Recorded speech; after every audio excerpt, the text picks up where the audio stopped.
عمرك لاحظت قبل كده إن الإنسان عنده علاقة غريبة جدا مع الغموض؟ يعني إحنا بنخاف من اللي مش فاهمينه، بس برضه بنجري علشان نعرفه. تخيل كده الساعة 3 الفجر جرس الباب بيرن فجأة. أغلب الناس بتقوم مفزوعة تنور كل نوار الشقة وتمسك الريموت كأنه سلاح. بس في واحد تاني بيبتسم ابتسامة غريبة كده ويقولك: مين ده اللي جايلي دلوقتي؟ يمكن حد تايه، يمكن الجن، يمكن أنا اللي تايه. وبكل هدوء يروح يفتح الباب، لأن الفضول دايما بيكسب الخوف. الطبيعة البشرية غريبة جدا.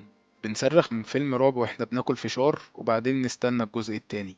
تقول انا مش عايز مشاكل ولا حوارات، بس اول ما حد يقولك تعالى هقولك على سر، دماغك تتحول لملف تحقيق مفتوح 24 ساعة.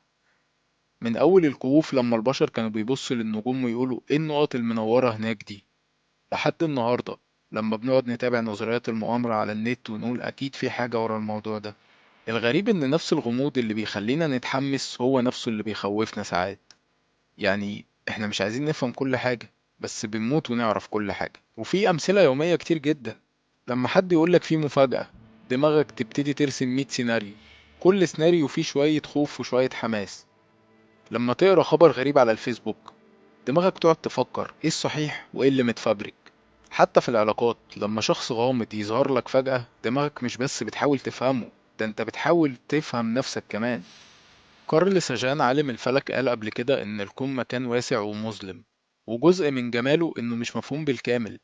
يعني المجهول مش دايما عدو، ساعات هو اللي بيخلي الحياة ممتعة علشان بيخلينا نفكر ونكتشف ونحلم. الغموض مش بس بيشدنا للناس، ده كمان له تأثير كبير جدا على علاقات الحب والجواز. في بداية أي علاقة الغموض بيكون سلاح ممتع جدا. الشخص الغامض ده بيخلي دماغك تشتغل على طول، تفكر تتخيل تحلم. يعني من الآخر الغموض بيولد إثارة، شوية إثارة وتشويق كده، وده اللي بيخلي الحب في أول أيامه ممتع جدا. لكن زي أي سلاح، لو الغموض زاد عن اللزوم ممكن يحول الحب لمصدر قلق. لما الشخص اللي بتحبه بيفضل غامض جدا مش واضح في مشاعره، دماغك بتبتدي تعمل 100 سيناريو كلها خوف وقلق وتساؤلات، زي مثلا هو بيحبني او هو شايفني ازاي. فبدل ما تكون العلاقة مصدر سعادة، بتتحول لمسرح درامي. لكن الغموض في الجواز مختلف تماما، لان بيكون ليه شقين: جانب ايجابي، شوية غموض بين الزوجين بيخلي العلاقة مش مملة، شوية مفاجآت صغيرة كده، زي انا اترفدت من الشغل، خسرت كل فلوسي. عدم كشف كل الأسرار مرة واحدة ده بيولد اهتمام. بس الجانب السلبي بقى، لو حد من الطرفين غامض جدا، بيخبي مشاعره وبيخبي سلوكه، ده ممكن يولد سوء تفاهم كبير. مشاكل التواصل وسوء التفسير ساعات بيكون كفيل إن يخلي العلاقة تنهار ويقلب الجواز طلاق. الغموض المفرط ساعات بيكون سبب مباشر في الطلاق، لما حد من الطرفين بيكون مش واضح في نواياه ولا في قراراته ولا في مشاعره، الطرف التاني بيحس بإهمال، وممكن يحس كمان بخيانة عاطفية. دماغنا بتحاول تعوض الغموض ده بقصص وهمية، والقصص دي ساعات كتير قوي بتكون أكبر من الحقيقة، والنتيجة خلافات متكررة، شعور بالإحباط، شعور بالملل، وفي حالات كتيرة قوي هتؤدي للانفصال النهائي. خلاصة الجزء ده، الغموض في الحب والجواز زي البهارات في الأكل: شوية بهارات يعني طعم حلو وممتع، زيادة يعني حرق في المعدة ومشاكل. الغموض مش بس موجود في الحب والجواز، ده موجود جوه دماغنا، جوه كل الناس اللي حوالينا. تخيل حد غامض في حياتك، عيونه مليانة أسرار، ما بيضحكش كتير وكلامه قليل. أول مرة هتشوفه دماغك هتقولك بقولك إيه، هو مين ده؟ إيه الكاريزما ده؟ مين ضابط المخابرات ده؟ إيه اللي جواه؟ لازم أعرف. حتى لو الشخص ده مش مهم خالص بالنسبة لك، دماغك بتحول كل حاجة لقصة مشوقة، مسلسل بدون نهاية. تعال نبص بصة كده على آراء علماء النفس والفلاسفة.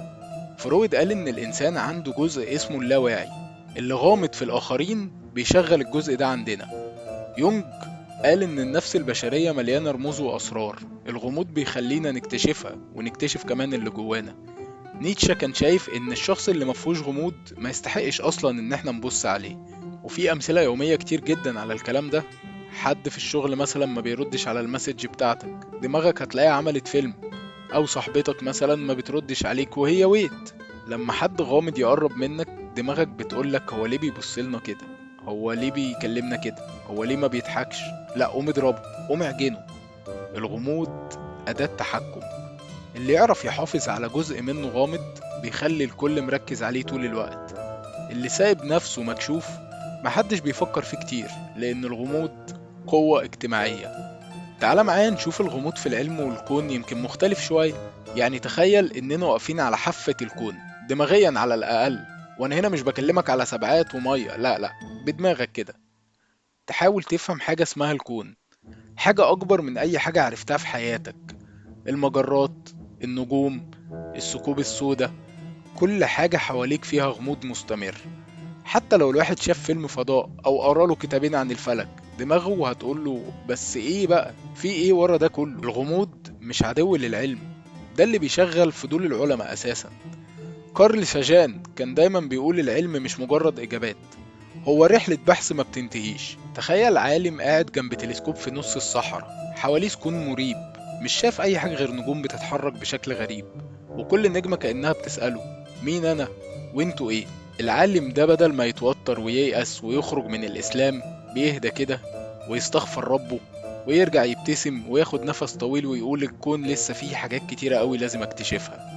هازنبرج قال يا إما تعرف مكان الجسيم أو تعرف سرعته، لكن الاتنين مع بعض ده مستحيل. وفي أمثلة حقيقية جدا من الكون على الكلام ده.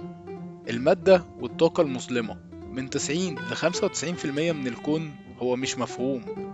النسبية والزمن عند أينشتاين، قال إن الوقت مش ثابت، يعني ممكن ساعة عندك تعدي بسرعة وساعة عند حد تاني تعدي بطيء. يعني كارل ساجان كان بيشوف إن الغموض ده مش مشكلة، ده سبب وجودنا. وأينشتاين كان شايف إن الإحساس بالغموض أجمل إحساس ممكن تحسه. وهايزنبرج بيشوف إن الكون مش بيخليك تعرف كل حاجة، وإنت هتتعلم تحب ده. يعني في الآخر إحنا بنحب الغموض مش علشان نفهم كل حاجة، لأ، إحنا بنحبه عشان مش بنفهم كل حاجة. الغموض مش موجود في الكون، ده موجود جوه دماغنا وجوه الناس.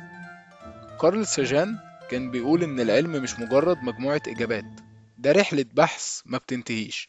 وهايزنبرج كان شايف إن معرفتنا محدودة، وكل إجابة جديدة بتفتح أسئلة أكتر. أما أينشتاين بقى فكان بيشوف إن أحلى إحساس ممكن يحسه الإنسان هو الإحساس بالغموض. فرويد ويونج ونيتشه بيشوفوا إن الغموض جوه النفس البشرية، وهو اللي بيخلينا نفكر وننجذب ونحس بالحياة. ويا سيدي يمكن الحياة أصلا مش محتاجة إنك تفهمها، يمكن هي اتخلقت علشان تفضل غامضة، علشان كل ما تفتكر إنك فهمتها ترجع تبدأ من الأول تاني. اللي بيدور على معنى كل حاجة بينسى يعيشها. سيبك من التحليل شوية واستمتع بالغموض، هو ده اللي مخلي الدنيا ليها طعم. لأن الحقيقة اللي بيفهم كل حاجة بالنسبة له خلاص اللعبة خلصت، إنما اللي لسه بيدور هو اللي لسه بيستمتع بالجيم. لو عايز تعرف سر الحياة، ما تدورش على كل الإجابات، سيب لنفسك مساحة تحتار فيها شوية. لأن الغموض مش بس ممتع، الغموض هو اللي بيخلي الحياة تستاهل إنها تتعيش. ولو وصلت لحد هنا فمبروك، دماغك دلوقتي officially دخلت في مرحلة الغموض المتقدم. ما تنساش تعمل لايك لو الحلقة عجبتك، ولو على اليوتيوب ياريت تشترك في القناة، واكتب لي في الكومنت ايه اكتر حاجة غامضة حصلت في حياتك، يمكن اعمل عنها حلقة. كان معاكم بيبرز، وانتوا في 4 حيطان. سلام عليكم.